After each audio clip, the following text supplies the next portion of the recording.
Kita hari ini mau bicara tentang fenomena yang sering menjadi keluhan dari mahasiswa. Dosen killer.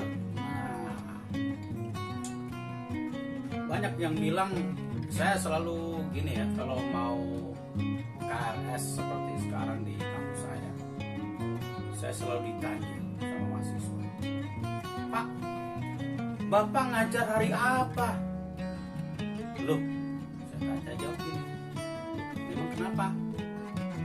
Saya mau di kelas Bapak. Wah, saya agak sedikit bangga tapi juga agak riskan. Karena menurut saya, nanti kalau saya kasih tahu saya jadwalnya kapan, nanti orang akan, kita nggak bisa mendapatkan mahasiswa yang banyak sesuai dengan beragam. Akhirnya saya bilang, saya nggak tahu, padahal saya tahu jadwalnya. Itu ciri yang pertama tuh, dosen tuh menghindari, mahasiswa itu akan menghindari dosen-dosen yang killer. Percaya nggak? Kalau misalnya sejak awal di KRS itu ya, tulis si dosen ini mengajar hari ini mata kuliah ini. Udah tahu misalnya dia dosennya galak. Pertanyaannya, ada yang mau ngambil kelas dia? Nggak akan ada. Pasti mahasiswa akan pilih-pilih. Waduh, kalau dosen ini biasanya langganan tuh, yang nggak lulus lebih dari separuhnya. Wah, padahal nggak semua mahasiswa itu bodoh. Gitu ya. Itu jelas, itu ciri yang pertama, dia akan dihindari oleh mahasiswa. Nah, untungnya ada sistem yang kita nggak tahu siapa dosennya. Coba kalau ketahuan siapa nama dosennya dan mahasiswa memilih, wah pasti ada dosen yang kebanyakan mahasiswa, ada dosen yang nggak ada mahasiswa, karena dia dianggap dosen galak, dosen killer. Nah, ciri yang kedua adalah dosen killer itu dosen yang kadang-kadang dianggap sering memberikan nilai yang kecil atau pelit nilai. Ya, kadang-kadang itu dilema juga sih. Apakah benar-benar satu kelas itu nilainya jelek? Ya, kita nggak tahu juga. Kalau misalnya dari satu kelas 40 orang yang dapat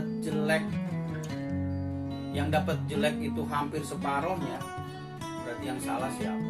Mahasiswanya atau dosennya? Berarti dia nggak bisa ngajar. Ya, mestinya berimbang lah, ada yang bagus tapi juga ada memang yang ini ya. Nah, kadang-kadang dilemanya itu kalau misalnya ada mata kuliah yang prasyarat harus B, misalnya 70 untuk nilai mata kuliah tertentu. Nah, si mahasiswa akan merasa dosen itu dosen killer kalau misalnya dia nilainya 69,8. Si dosen itu tidak bergeming untuk ini kan udah nanggung 0,2 ya. Ya, kalau harusnya dilihat juga apakah gimana sih perilaku si mahasiswa di dalam kelas atau gimana. Kalau enggak ya pasti dia akan dicap sebagai dosen killer. Ya, jadi itu ya kadang-kadang gitu. Tapi sebenarnya nilai itu apakah bisa objektif? Selama nilainya bukan pilihan berganda, pasti nggak bisa objektif 100%. Kadang-kadang kita lihat juga, kalau nulisnya pakai tulisannya bagus, gampang dibaca, ya kan nilainya akan lebih baik daripada nilainya tulisannya acak-acakan, nggak bisa dibaca dan wah nggak karu-karuan, males koreksinya. Itu juga salah satu pertimbangan. Juga yang namanya esai itu kan sangat subjektif, kadang ya sulit ya, karena merangkai kata itu beda-beda cara orang merangkai kata. Yang berikutnya, orang dosen dianggap dosen killer itu kalau ya, dia terlalu strict atau terlalu memegang teguh aturan tanpa bisa ada ini ya, ada pengecualian. Contoh, kalau misalnya masuknya jam 8 pagi, tiba-tiba ada mahasiswa terlambat 8.10. Ya, kalau di kampus saya 8.15 masih bisa. dia terlambat, terus dosennya merasa, wah kamu tidak menghargai saya, kenapa kamu datang terlambat, kamu keluar. Nah, yang seperti itu belum dianggap sebagai dosen gila. Si mahasiswa udah capek-capek datang ke kampus, kita nggak tahu di jalan bagaimana, jangan-jangan motornya kempes, jangan-jangan dia tadi tuh sambil berjalan kaki lari-lari, bisa aja. Harusnya kita lihat dulu. Kalau dia terlambat, saya justru ya sudah nggak apa-apa, kamu boleh masuk tapi ada tugas. Saya minta kamu bikin vlog yang mengatakan mengapa saya terlambat, dan Anda langsung upload ke Instagram Anda. Nah, minggu berikutnya nggak ada yang terlambat karena malu ngevlog itu ternyata. Itu ya. Jadi sebenarnya, nah sekarang dibalik nih. Jadi sebenarnya kalau menurut Pak Indiwan ini, dosen yang ideal itu yang kayak apa sih? Dosen yang ideal itu sebenarnya dosen yang bisa memberdayakan mahasiswa, yang bisa mengarahkan, membina mahasiswanya, bukan malah merasa dirinya paling benar. Mahasiswa itu adalah anak-anak kita yang perlu diarahkan. Pasti dia nggak akan sepintar kita, karena dosen pasti pendidikannya lebih tinggi daripada mahasiswa. Ya, kemudian kita juga berpikirnya ke depan. Emang enak kalau setiap semester bapak ibu dosen didoa-doain mahasiswa, ya, karena kita dianggap dosen killer dan disumpah-sumpahin, bahkan disumpah-sumpahin, besok kecelakaan loh. Nah, mau kayak gitu? Kalau saya nggak mau. Saya selalu senang kalau suatu saat saya ketemu sama seseorang, Pak, ingat nggak saya?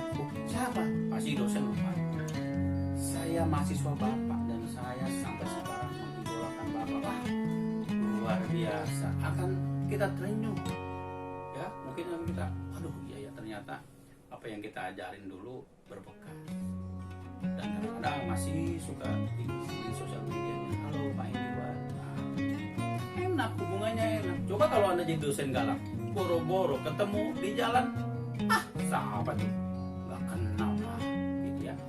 Jadi menurut saya fenomena dosen galak itu memang ada, tapi harus kita ini ya, jangan terlalu berlebihan lah.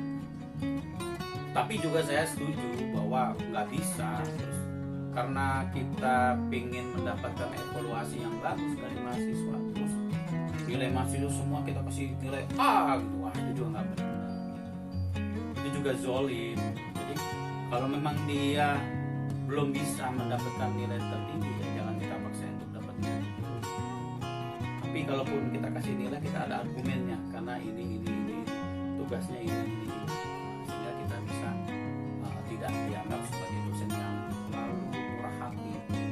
Ya, jadi kebalikannya adalah dosen yang pengen dianggap baik di mata mahasiswa. Itu juga nggak benar. Oke, begitu aja mungkin. Salam mahasiswa. Dosen gaul punya cerita. Subscribe. Oke.